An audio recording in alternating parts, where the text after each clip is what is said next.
वर्गीकरण करेंगे साथी, तब ये भेद हमारा होता है। ठीक है, जानते होंगे सभी। आगे चलें। निम्नलिखित में से कौन सा राज्य हिंदी क्षेत्र के अंतर्गत आते हैं, जिनको हिंदी भाषा के क्षेत्र हम कहते हैं? हिमाचल प्रदेश, उत्तराखंड, मध्य प्रदेश या फिर छत्तीसगढ़?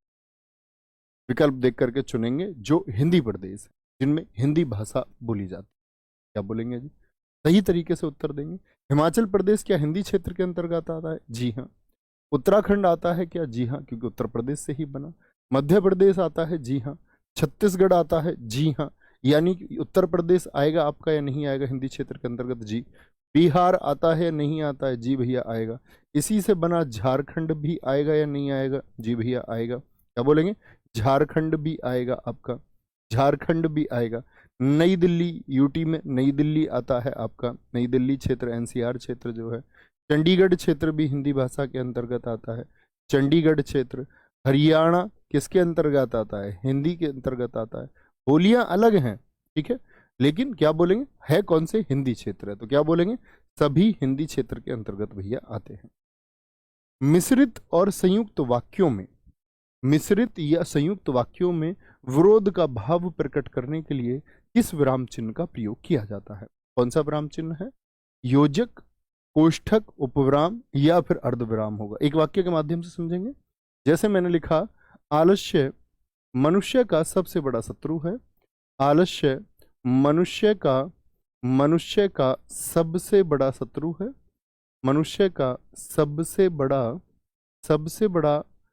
बड़ा शत्रु है। क्या बोलेंगे? सबसे बड़ा शत्रु है। और फिर मैंने बोल दिया इससे दूर रहो। क्या बोला? इससे दूर रहो। तो अब इन दो वाक्यों में क्या है कि आलस्य की बात हुई और दूर रहने की बात हुई, तो उससे दूर रहना है, तो मिश्रित है, संयुक्त भाव है, विरोध का भाव भी प्रकट कर रहा है। तो कौन सा होगा इन दो के बीच में? बताएंगे जी, दो वाक्यों के बीच में। तो यहां पर क्या होगा? अर्धविराम का प्रयोग। ये जितने भी साथी लिख रहे थे, योजक चिन्ह का कोई मतलब नहीं बनता, क्योंकि वाक्य की बात है। ठीक है, विरोध का भाव प्रकट करने वाले यदि यहां पर क्या बोला, वाक्य की जगह शब्द होता, जैसे मैं बोल देता विरोध प्रकट करने वाले दो शब्दों के बीच में कौन सा चिन्ह आएगा, तब हमको योजक कहना था। लेकिन उसने शब्द नहीं कहा, उसने क्या कहा? वाक्य कहा। और वाक्य कहते ही बात किस पर पहुंच गई? अर्धविराम पर। यानी योजक नहीं होगा। कोष्टक अर्थ स्पष्ट करने के लिए, उपविराम का कोई अर्थ बनता नहीं। प्रद्युमन शब्द की शुद्ध वर्तनी क्या होगी? क्या बोलेंगे? हाँ जी सर, मैंने शब्द सोचा, तो मैं समझ सकता हूं आप वही गलती करते। क्या बोलेंगे? प्रद्युमन शब्द की सही शुद्ध वर्तनी कौन सी होगी? सही वर्तनी बताएंगे। प्रद्युमन, प्रद्युमन, प्रद्युम्न या प्रद्युमन होगा। तो क्या बोलेंगे? प्रद्युम्न होता है, प्रद्युम्न जिसको हम कहते हैं, प्रद्युम्न। कुछ शब्द साथी मैं लिखना चाहूंगा आप लोगों के लिए यहाँ पर।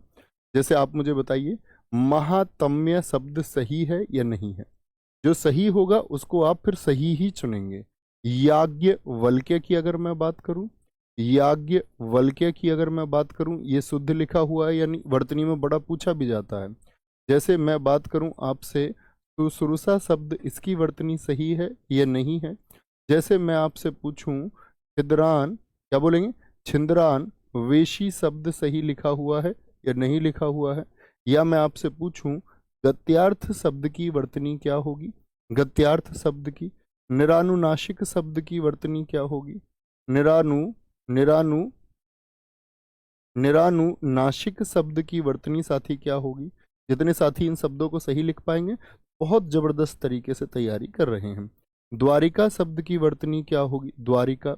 मैं आपसे बोलूं कैलाश शब्द की वर्तनी क्या होगी? तो ये करके दिखाने। महात्म्य, तो क्या बोलेंगे जी? देखते हैं कितने शब्द सही हैं इसमें, कितने सही हैं। महात्म्य की वर्तनी क्या ये होती है? जी नहीं।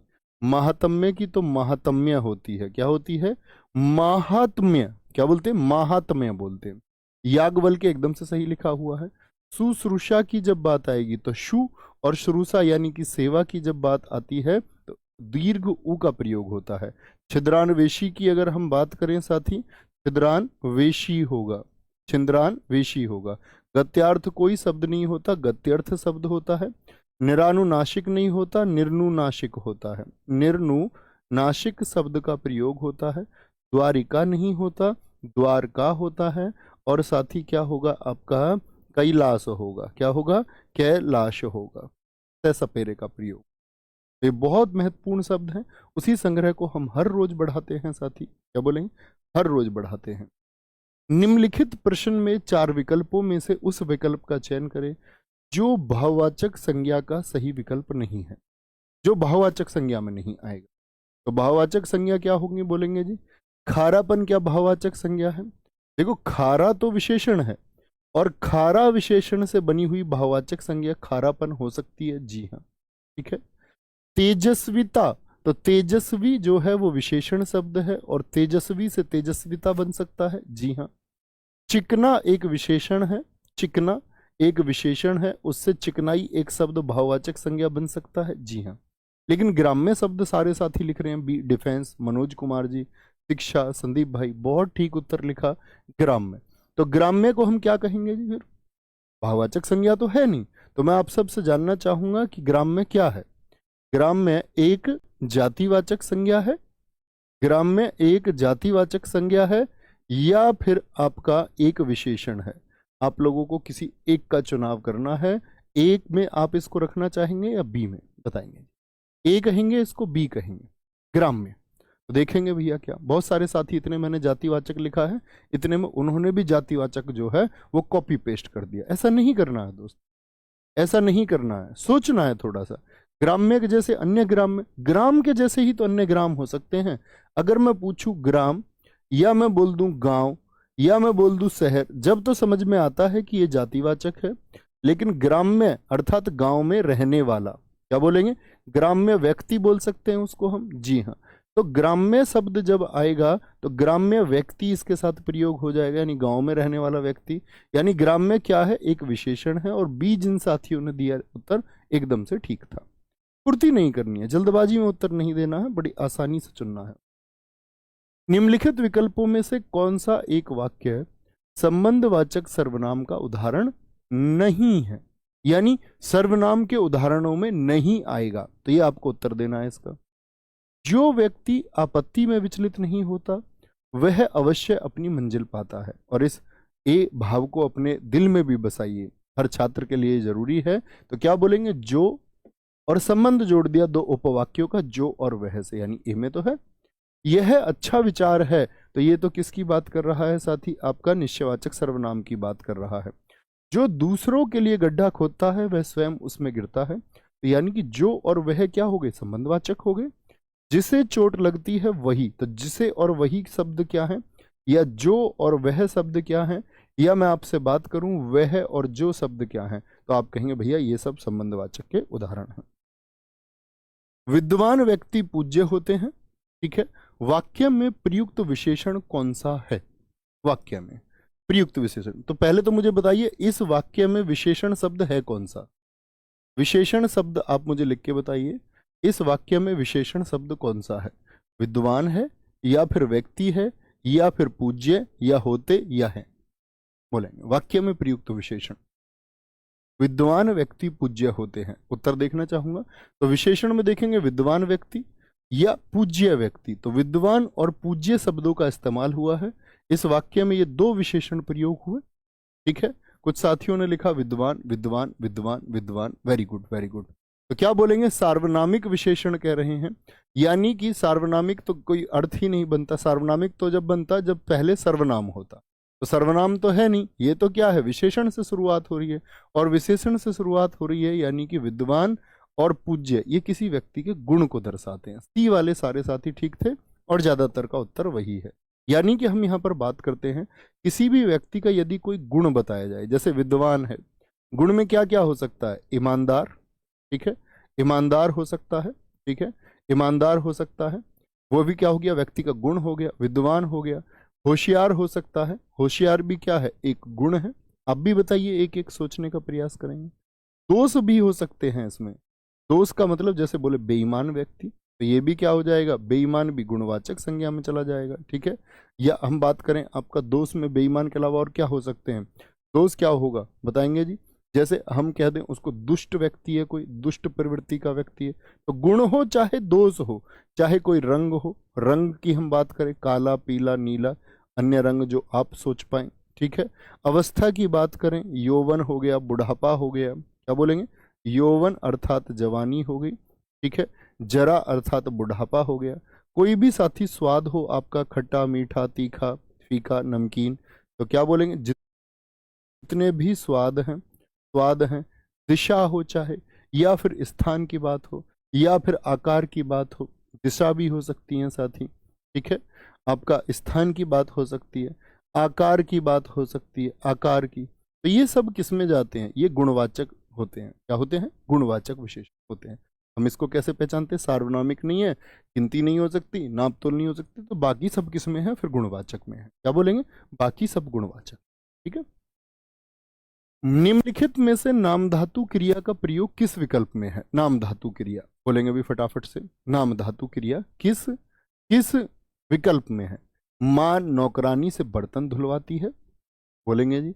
उसने मेरी सारी संपत्ति हथिया ली। मोर नाच रहा है। मैं कपड़े धोकर खेलने गया। मैं कपड़े धोकर खेलने गया। बहुत बढ़िया जी, बहुत बढ़िया। क्या बोलेंगे? मां नौकर से बर्तन धुलवाती है। जब साथी काम किसी और से हो तो कौन सी होती है? तब भैया जी प्रेरणार्थक क्रिया होती है। क्या होती है? प्रेरणार्थक क्रिया होती है। क्या बोलेंगे? प्रेरणार्थक क्रिया। अन्य किसी से काम हो, जैसे एक वाक्य आप भी लिख के दिखाएं, एक वाक्य आप भी लिख के दिखाएं। वह उससे उससे कार्य कराता है। वह उससे कार्य कराता है। तो यानी कि जब किसी और से काम कराने का बोध हो तो क्या होगा साथी? आपका मित्र प्रेरणार्थक होता है। उसने मेरी सारी संपत्ति हथिया ली।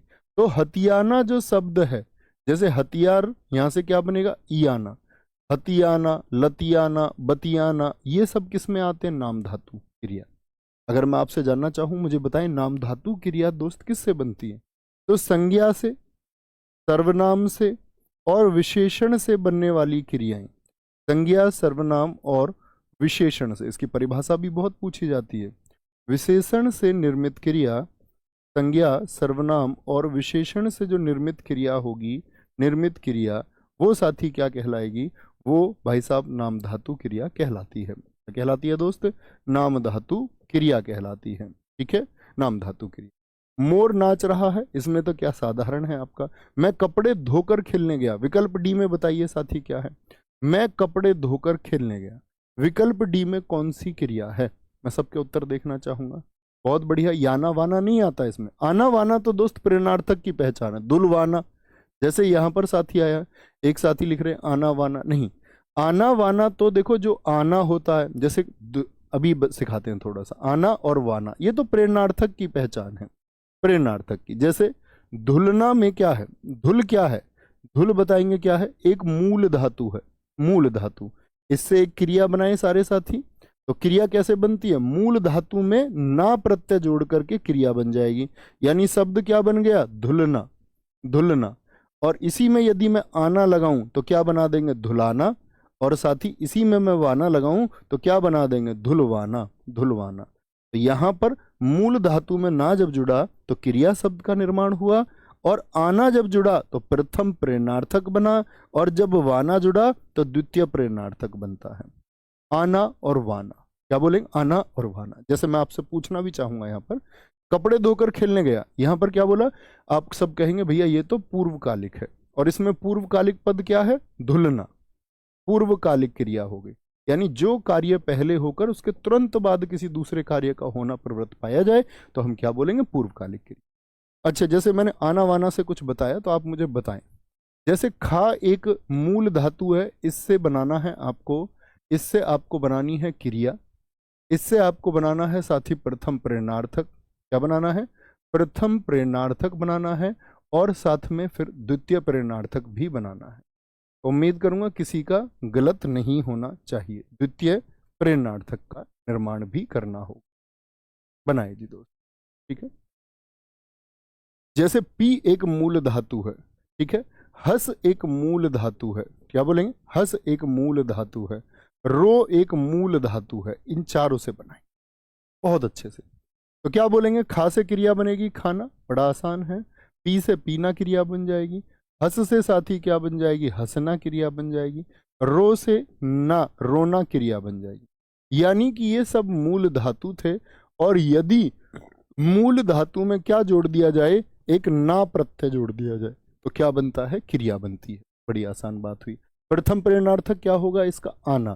तो क्या बना देंगे? खा से खाना, फिर से बना दे क्या? आना तो है नहीं, उसमें तो ना है, तो खिलाना बनता है। क्या बनता है?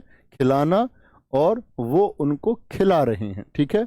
और खिलवाना, वो गरीबों को खाना खिलवा रहे हैं। पीना से क्या बनेगा? पिलाना, ठीक है। पिलाना, अब आना जुड़ा है यहाँ पर, आना।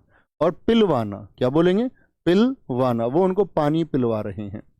हंसना से क्या बनेगा? हंसाना, आना बन गया। और हंसवाना बन गया। क्या बोलेंगे? हंसवाना बन गया साथी। रोना से क्या बनेगा? रुलाना और रुलवाना। हम सब करके बताओ किनके ये चारों ठीक थे? रुलवाना। ईमानदारी से बताना, अगर गलती हुई है तो बताना भैया एक जगह गलती हुई। नेहा मौर्य, नवीन सर की गुड़िया, बहुत शाबाश। गुप्ता बोलेंगे भी फटाफट से। रवि कुमार जी बताएंगे गलती किस किस से हुई? किसी से गलती नहीं हुई, कोई एक गलती हुई है जी, 3 जगह पर गलती हुई है एक साथी से। बहुत बढ़िया। जब हम अपनी गलतियों को साथी एक्सेप्ट करते हैं तो फिर हम उसमें सुधार की गुंजाइश करते हैं। कहते हैं कि दुनिया दुनिया देख रही थी और सबके गुणों को, दुनिया देख रही थी और सबके गुणों को, एक अकेला मैं किसी कोने में बैठा अपनी गलतियों को पहचान रहा। तो सबसे ज्यादा जरूरत है अपनी गलतियों को पहचानने की और उनको मानने की। अगर आप मानते हैं तो सुधार की गुंजाइश, और नहीं मानते हैं तो फिर कोई सुधार की गुंजाइश नहीं है। कोई गलती नहीं हुई है तब भी बहुत शाबाश। वह लाचार है क्योंकि वह अंधा है। वह लाचार है, लाचार है क्योंकि वह अंधा है। इस वाक्य में कौन सा अव्यय है? क्या सादृश्यवाचक है? दृश्यता का बोध होता है। लेकिन यहां पर क्या तुलना हुई है? वह लाचार क्यों है? क्योंकि वह अंधा। एक कारण दिया गया है। लाचार किस लिए है? उसके अंधेपन की वजह से। तो कोई तुलना नहीं, ये कारणवाचक होगा। क्या होगा? ये कारणवाचक होगा, एक कारण दिया गया है।